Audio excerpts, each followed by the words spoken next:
Good morning dear students. Last video में an electric dipole के बारे में थोड़ा सा मैंने डिस्कस किया था, torque acting on the dipole भी बताया था। आज हम potential energy stored when dipole is placed in uniform electric field, ये डेरिवेशन देखने वाले हैं। तो यहाँ अगेन यूनिफॉर्म इलेक्ट्रिक फील्ड के लिए ऐसे लाइन्स ऑफ फोर्स बताना है। लास्ट वीडियो में अपन ने 3 पैरेलल लाइन्स निकाले थे, मैं यहाँ सिंगल लाइन निकालता हूँ। It is electric field intensity.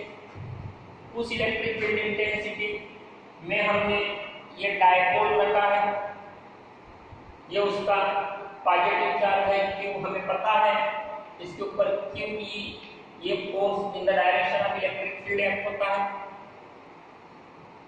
ये माइनस Q चार्ज है, द माइनस QE, ये फोर्स एक्ट होता है इस डायरेक्शन। और ये इलेक्ट्रिक फील्ड के साथ जो एक्सिस है डायपोल का, समझे एंगल थीटा बना रहा है, इसको अपन डायपोल लेंथ बोलते हैं। It is axis of the dipole. तो यहाँ consider N electric dipole consisting of plus Q minus Q charges is placed in an uniform electric field as shown in the figure. Theta is the angle made by the axis of dipole with the direction of electric field intensity, and twice L is the dipole length. P is the magnetic dipole, electric dipole moment. ये सभी बातें थोड़ी अपन ने discuss की हुए हैं। तो L क्या होता है, पी क्या होता है, ये इलेक्ट्रिक फील्ड इंटेंसिटी है ना।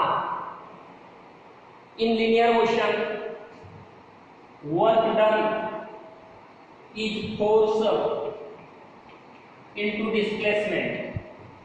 Whenever the force is exerted on the body is displaces, then work done is given by force into displacement। ये लीनियर मोशन की बात है। सिमिलरली जो फोर्स होता है लीनियर मोशन वाला, रोटेशनल मोशन में उसकी जगह पे टार्क ले लेता है। जो लीनियर डिस्प्लेसमेंट होता है उसकी जगह पे एंगुलर डिस्प्लेसमेंट आ जाता है। तो हमें पता है जब टार्क यानी इलेक्ट्रिक डायपोल को हम इलेक्ट्रिक फील्ड इंटेंसिटी में रखते तो उसके ऊपर टार्क एक्ट होता है। And now suppose d theta is the small displacement produced, then the small work done on an electric dipole is given by dw equal to जैसे force into displacement। Linear motion के लिए, rotational के लिए it is torque into the angular displacement, torque into the angular displacement। therefore in this case जो भी situation को ध्यान में आ गई है आपके, जो स्मॉल वर्क डन dw है it is torque into d theta। Torque का फार्मूला हमने लिया है PE sin theta into d theta. ये हो गया स्मॉल वर्क डन और small displacement. Now suppose the electric dipole is displaced from angle theta 1 to angle theta 2। यानी शुरू में एक्सिस एंगल थीटा 1 बना रहा था, फिर वो डिस्प्लेस होकर एंगल थीटा 2 बना रहा है। तो इतने चेंज इन एंगुलर डिस्प्लेसमेंट के लिए from theta 1 to theta 2 what will be the work done, तो उसके लिए हमें इंटीग्रेट करना पड़ेगा। W equal to integration of dw कहां से कहां तक, theta 1 to theta 2। It is PE sin theta d theta from theta 1 to theta 2। ये हो गया टोटल वर्क डन। इसको आप सॉल्व करते हैं। Therefore work done W is equal to, जो कांस्टेंट है इंटीग्रेशन से बाहर निकल जाएगा, it is P into E into integration में देखो क्या बच रहा है, theta 1 theta 2 sin theta d theta.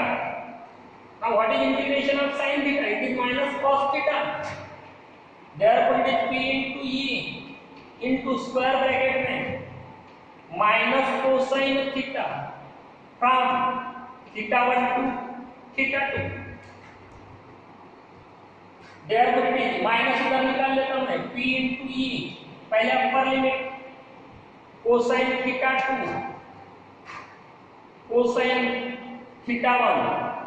This is formula for the work done when an electric dipole is placed in uniform electric field.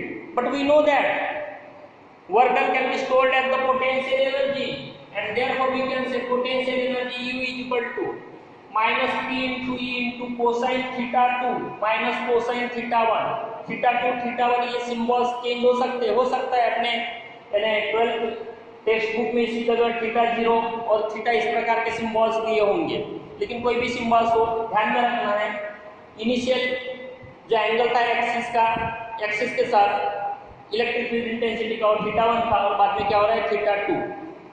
Generally हम initial condition में ये समझो अगर इलेक्ट्रिक फील्ड का डायरेक्शन है तो इसको डायपोल को हम परपेंडिकुलर इस प्रकार से कंसीडर करेंगे, तो थीटा हो जाएगा 90 डिग्री यानी इनिशियल थीटा 1.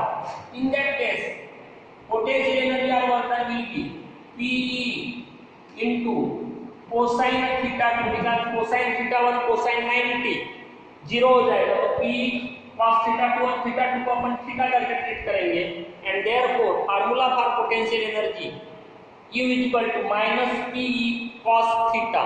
इसमें भी अपन 3 केसेस डिस्कस कर लेते हैं. समझो इनिशियली डायपोल इस प्रकार से अगर है, मतलब जब फार्मूला अपन ने डिराइव किया U is equal to minus Pe cos theta. समझो अगर डायपोल स्पेस में यानी जो भी अपन बता रहे हैं ऐसा अगर है तो what will be the potential energy store cosine theta cosine 90 0, यानी जब डायपोल इलेक्ट्रिक फील्ड इंटेंसिटी को परपेंडिकुलर होता है, मतलब उसका एक्सिस परपेंडिकुलर होता है, उस समय किसी भी प्रकार की एनर्जी स्टोर्ड नहीं हो सकती. अगर समझो डायपोल पैरेलल है इलेक्ट्रिक फील्ड इंटेंसिटी को, तो theta will be 0 degree. Therefore U is equal to minus P into E into cosine 0 degree it is 1, that is minus of Pe.